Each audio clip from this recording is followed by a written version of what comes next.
Hello and welcome to Face Off here on France 24. The first round of a by-election in eastern France has become a national litmus test for the mainstream parties, with the far-right National Front candidate coming out on top. Ahead of his socialist rival, the conservative candidate is eliminated from the race, and its party is forced to choose between two bad choices ahead of the second round next Sunday.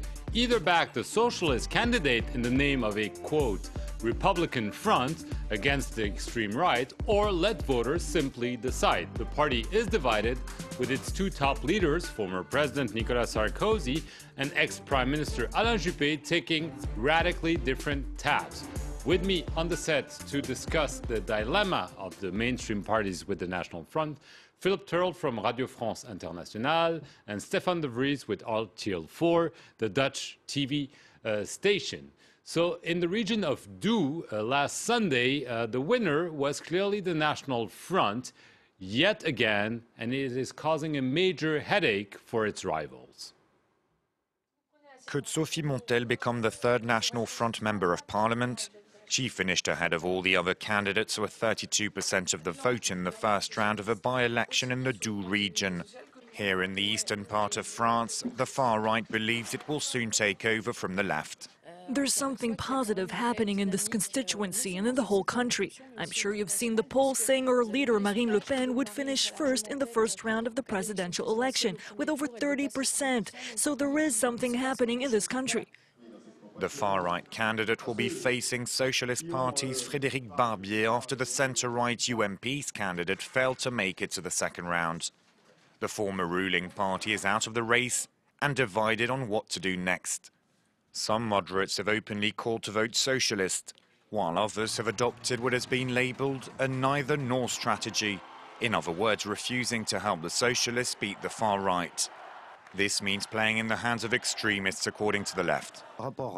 When you're up against a party like the FN that's xenophobic and capitalizing on fears, every Republican must act responsibly. So it's not up to us to tell the UMP what to do. The French people are watching them. The socialists have seen their ratings improve for their handling of January's events following the deadly attacks on Charlie Hebdo and on a kosher supermarket.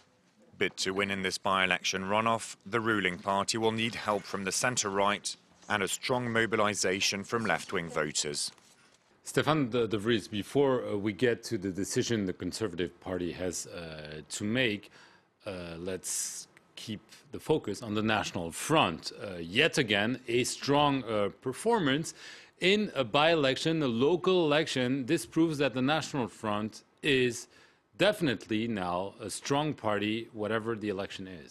Yeah, absolutely. On my way to the studio just now, a couple of minutes ago, I saw huge posters with Front National, France's #1 party.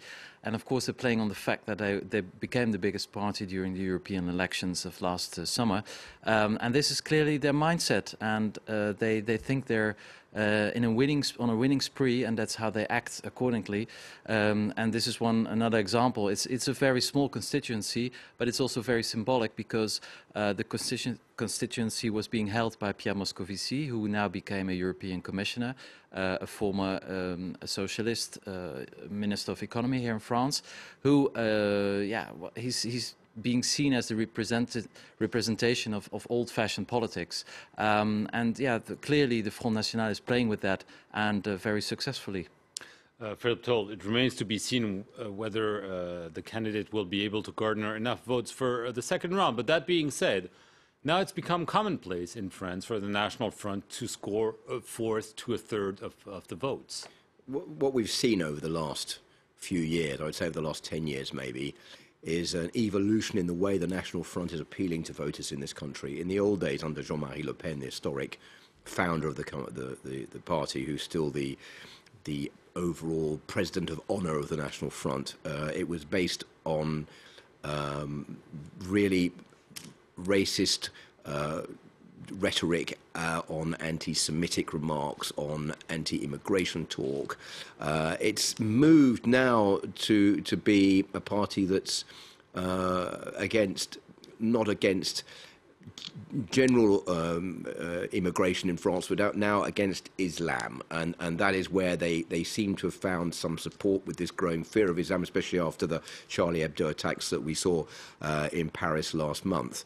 So the National Front has been very clever in trying to recreate a new image for itself under Marine Le Pen, the daughter of Jean-Marie Le Pen, with quite a lot of success, riding on fear of Islam, on unemployment, of hatred of the European Union, blaming the European Union for all of France's woes and saying that France was a great country in the old days. We need to get back that greatness. And that has seduced a lot of voters in this country. So now we're in this situation where, with unemployment which isn't going down, with growth which isn't coming back, the mainstream parties are struggling, the traditional right is divided, so it's all fertile ground for the National Front. So we've seen this rise in support for the National Front, not only during the European elections last year, but there, as the candidate was saying in the report, latest opinion polls showed the National Front of Marine Le Pen may well come first in the first round of the presidential elections in 2017. So it's riding on a crest of popularity, of support, and this is just an image of that that's happening in eastern France, but it's leaving the other two traditional parties, the UMP on the one side and the Socialists on the other,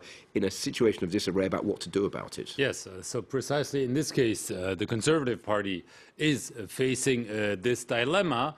The leader of the party, Nicolas Sarkozy, has indicated this Tuesday that basically he would not tell voters what to do, but he would prefer the National Front not to win, because he claims a national victory for the National Front is not merely a hypothesis, but clearly something possible. So the Nicolas Sarkozy camp more inclined to let the voters decide, whereas his rival within the party, Alain Juppé, clearly said this Monday that if he was to vote, he would vote for the socialist candidate. Yeah, and it's a very difficult and painful situation Nicolas Sarkozy is in right now, because it's actually the first election after he was being voted in as a new president, the new old president of the UMP last November. So it's basically defeat of the line of Sarkozy within the UMP. There's also another difficulty. There's the fact that Nicolas Sarkozy, in his last campaign in 2012 at the presidential election, he went very much into the campaign with almost a right-wing program. That has led to a lot of criticism. It's also, analysts say, it's one of the reasons why he lost against François Hollande, because he became too extreme. And clearly he's very, I'm not sure if he's afraid, but he takes into account the huge success of the Front National, so he's changing his rhetoric. And within his party, the UMP, there are a lot of moderate voices as well. Take, for instance, Alain Juppé, the former prime minister, who's, especially the last 1-2 years, has become far more centered. And there are other prominent people within the party who prefer a more humanist, a more center kind of program, which is certainly not the case of Nicolas Sarkozy. So even if Nicolas Sarkozy tries to become more like the Front National, he doesn't succeed, because people probably prefer the original to the copy, as we say here. And there are risks. Nicolas Sarkozy this Tuesday said there is a risk of explosion if everyone starts saying, oh, this is what I prefer. They should basically toe the party line. The polls show that militants of his party support his position, that you shouldn't favor Socialist or National Front, just let voters decide. Is this the good way for him to operate? Because obviously he has an eye on the next presidential election. It's very difficult, because there's no easy choice. If he says vote for the Socialists, the National Front will say, look, that's just a sign that the Socialists and the UMP are the same thing. They call them the UMPS. So it's the same party. So that will weaken his position. If he calls for a vote in favour of the National Front, then everyone else will say, well, look, this is the right in France aligning more with a party which is not Republican and which is not acceptable, therefore he can't do that. If he says nothing, that will be perceived as being in a situation of weakness. This has already been bad news for Nicolas Sarkozy, who came back hoping to be a triumphal candidate for the next presidential election in 2017, and now he's already out of the race in his first by-election. So there's no easy way out out of it. The only thing the right can do, and what the left also has to do, is to motivate all those people who didn't go and vote last weekend. 60% abstention rate, which means that most of those who do vote, who support the National Front, will make sure the National Front gets a good score. Those who don't vote, who come from traditional right and from left, well, that will mean bad news for both those parties because it means less support. So there is a great scurrying in the next few days to get people out to vote next weekend in the second round to make sure that the socialist candidate does better than he would if he was just on his own with such a low abstention rate like the one last weekend. Right. Do you think this could be a template for the forthcoming local elections next month in March, with a National Front that was traditionally strong in national elections but weak in local elections, now becoming strong even in places where it didn't exist a few years ago? Absolutely, and that was one of the program points of Marine Le Pen the last couple of years, to make the Front National much stronger in local constituencies, because the Front National used to be a very national party, very strong on national media, stuff like that, but they were not very organized on a local level. All this has changed, and they most likely will have candidates in all the constituencies of the local départements, so the local councils. It would be very interesting to see how many people will actually vote for them, but it's without a doubt much more people than voted 5 years ago. And so Marine Le Pen is clearly a contender for 2017. She's clearly a contender for 2017. I don't think she's going to win it, but she's certainly going to try and unsettle the apple cart, as they say. And she'll definitely get through, I think, to the first round. It'll be interesting to see what the situation will be after that and who will strike an alliance with who to stop her from winning in the second round. So this was probably, as I said, a litmus test of things to come here in France. Thank you for watching this edition of Face Off. We'll see you next week here on France 24.